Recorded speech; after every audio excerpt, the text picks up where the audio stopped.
Hello வணக்கம் friends. வாங்க இன்றைக்கி நம்ம எம்வி விலாக்ஸ் ஆஃப் மதர்வழி சேனலில் பார்க்க போகிறது சூப்பரான ஒரு ஹெல்த்தியான ட்ரிங்க்குங்க. ஆமாங்க, இதில் உள்ள பெனிஃபிட்ஸு நிறையா இருக்குங்க. இன்றைக்கி ஜங்க் ஃபுட்ஸ் சாப்பிட்ற இந்த குழந்தைங்களுக்கு நம்ம எப்படி நல்லதாக பார்த்து கொடுக்கணும்னு பார்த்திங்கன்னா, இந்த நெல்லிக்காயெல்லாம் குழந்தைங்க சாப்பிட மாட்டேங்கிறாங்கங்க. அதுக்கு இந்தமாரி ஜூஸாக போட்டு கொடுக்கலாம். இந்த வெயில் காலத்துக்கு பாடி டீஹைட்ரேட் ஆகாமல் இருக்கிறதுக்கு இதை போட்டு கொடுங்க. நல்லா இம்யூனிட்டி பவரும் இம்யூனிட்டி பூஸ்ட் பண்ணக்கூடியதுங்க. நிறைய பெனிஃபிட்ஸ் இருக்குதுங்க. விட்டமின் சி இருக்குது, அயர்ன் இருக்குது, எல்லாமே இருக்குது. பாருங்கள், இன்றைக்கி நான் ஒரு 4 நெல்லிக்காய், பெரிய நெல்லிக்காய் எடுத்துக்கிட்டேங்க. அதுக்கு ஒரு 3 கொத்து கருவேப்பிலை ஃப்ரெஷ்ஷாக கருவேப்பிலை எடுத்து வச்சுருக்கேன். இஞ்சி ஒரு துண்டு எடுத்திருக்கேன், தோல் சீவி. ஒரு பச்சை மிளகாய் எடுத்திருக்கேங்க.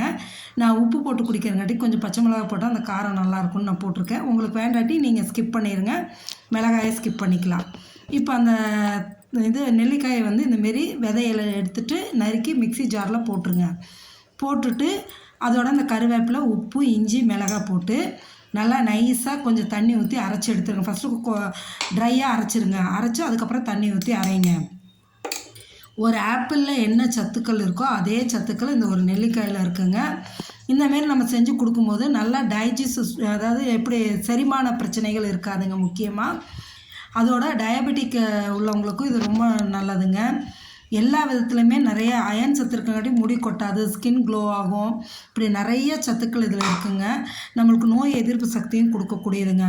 இந்தமாரி அரைச்சி தண்ணி ஊற்றி வடிகட்டி எடுத்து கொடுத்துட்டா இது கொஞ்சம் காரமாக குடிக்கிறதுக்கு நல்லாயிருக்குங்க.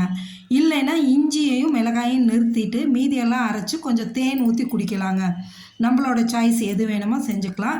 இது உடம்புக்கு அவ்வளவும் நல்லதுங்க. இந்த வெயில் காலத்தில் குழந்தைங்களுக்கு இப்படி ஒவ்வொரு ஜூஸாக போட்டு டெய்லி ஒரு ஜூஸ் கொடுக்கலாங்க. சரிங்களா? நீங்களும் செஞ்சு குடிச்சிட்டு எப்படி இருக்குன்னு சொல்லுங்கள். நம்ம சேனலை சப்ஸ்கிரைப் பண்ணுங்கள்.